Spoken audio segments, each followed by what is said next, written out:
we're live right now? Like right now? Hello and welcome to NotYourAverageJoe's channel. Hey Tom! I can't read the teleprompter. What are they using? Pocket Bible print? Alright, we're good, Tom! Hello, it's your boy, NotYourAverageJoe, aka NotYourAverageJoe, coming at you with another video. What up? Okay, today I want to start off by saying a couple things, just to start off the video. One, I think it's pretty messed up how news channels today, and anywhere you get your news, are about as reliable as YouTube is. The only difference between YouTube and CNN is that it takes longer to get onto YouTube.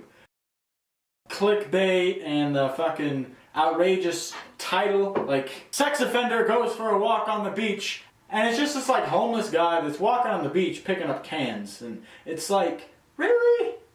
I'd also want to start out by saying that social media is a powerful thing. If my dog decides to run away, because dogs do that, I can actually go on Facebook or Twitter or wherever and just be like, hey guys, have you seen my dog? People that see him will be like, yo dog, I see your dog, what up?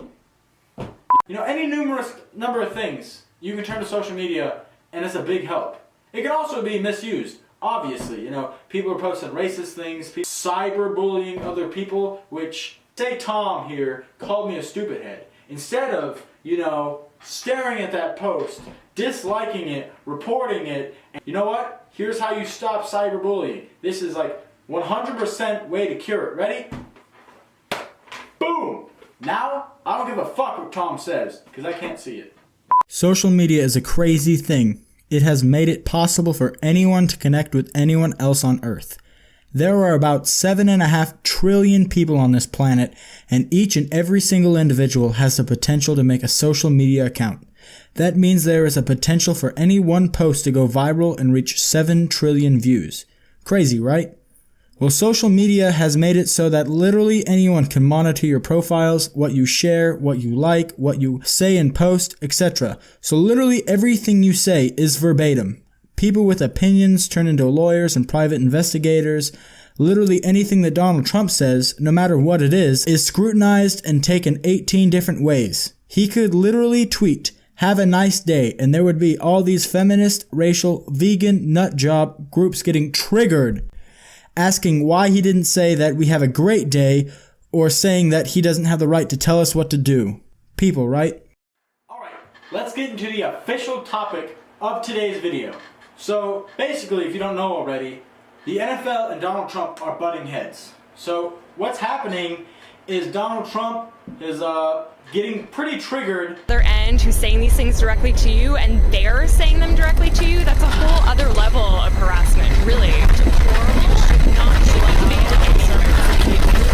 At the fact that, there's people and NFL players sitting down at NFL football games. He even goes as far as to say that any coach or player not standing up for the national anthem should get cut from the team and fired immediately. So I don't know if you guys remember or not, but last year, Colin Kaepernick was thrown some major shade for kneeling during multiple national anthems. Colin Kaepernick was kneeling last year during the national anthem. Look where he's at now.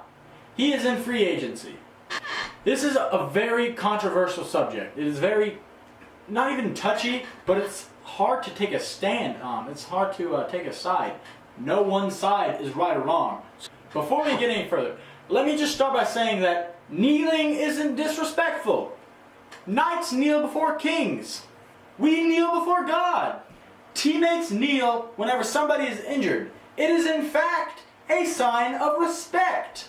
Out of that protest by Colin Kaepernick, 49ers quarterback knelt instead of standing during the national anthem at last night's game. He was not alone.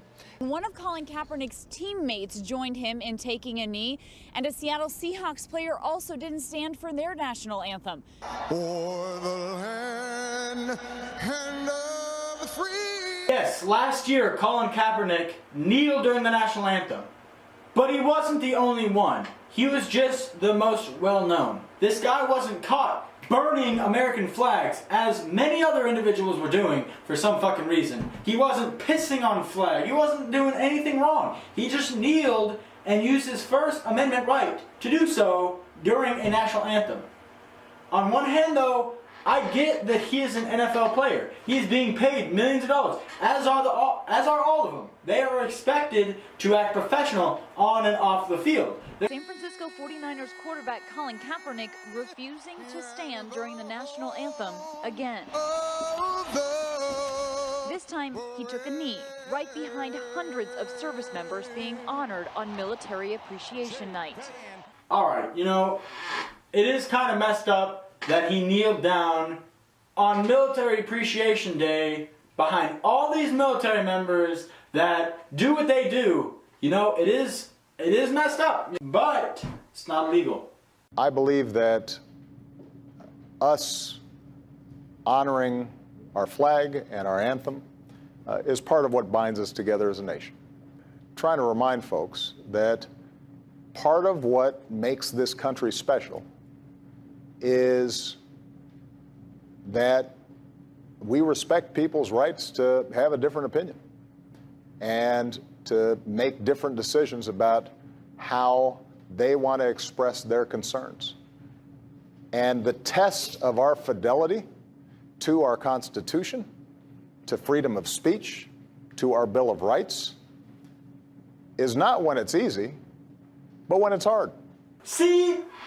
The former U.S. president himself, president at the time, Barack Obama, said himself that what makes this country special is that we respect people's rights to have a different opinion. This very much applies today. President Trump first took on the NFL and lost in the 1980s as an owner of the New Jersey Generals in the failed USFL. In 2014, he put in a losing bid to purchase the Buffalo Bills. He has a history of acrimony against the league. Oh, say, can you see? One of the hardest hits in the NFL today took place on the sidelines when members of the Ravens and Jaguars took a knee during the national anthem, kicking off a long day of political football.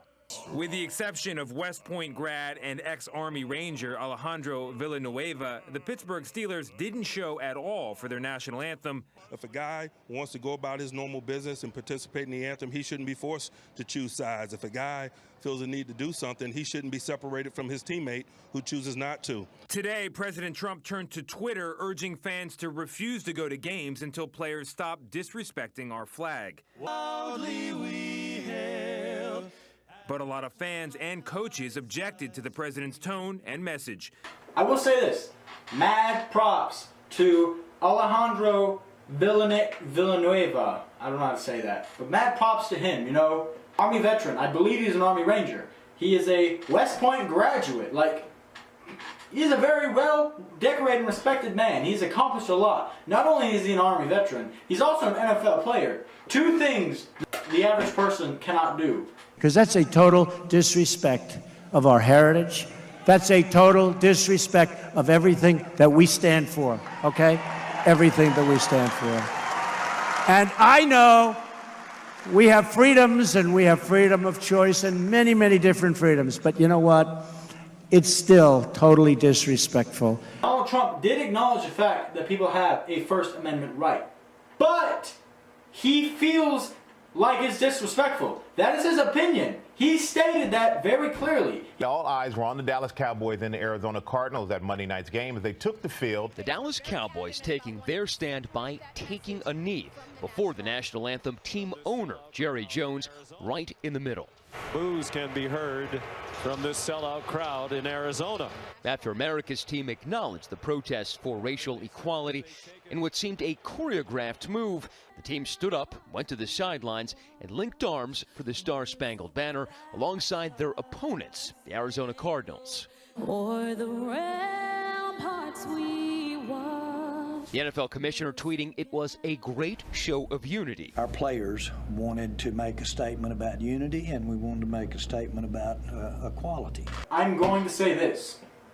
I think that the person that has handled this whole fiasco the best is Jerry Jones and the Dallas Cowboys. They all, as a team kneeled before the national anthem.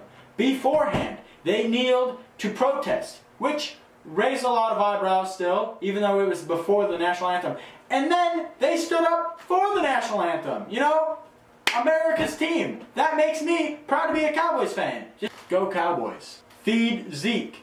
Throw up the X. And if you don't like the Cowboys, you're about to catch hands like Odell Beckham catches balls.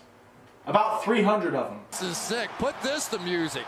I don't think he stepped out either. That may be the greatest catch I've ever seen. Number 39.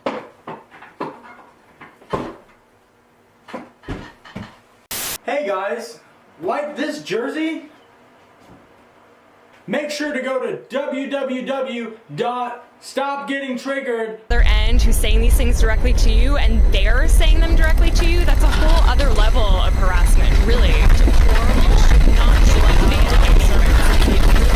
.net/ just because you're offended doesn't mean I care. .gov/ you're what's wrong with the world / hashtag, don't forget the / hashtag. Take your opinion and shove it somewhere the sun doesn't shine. I just want to say it's kind of messed up how this whole Trump versus the NFL thing is receiving way more attention than anything that happened in Charlottesville or anything like that. People are just not standing up for the national anthem here. That's it. At some point, you just gotta quit giving a shit. Nobody's dying. Nobody's getting hurt. Nobody's getting in trouble. There's the big butt bitch somewhere get on kiss. That's the way it goes when you party just like I do, which is one shit that used to watch me in high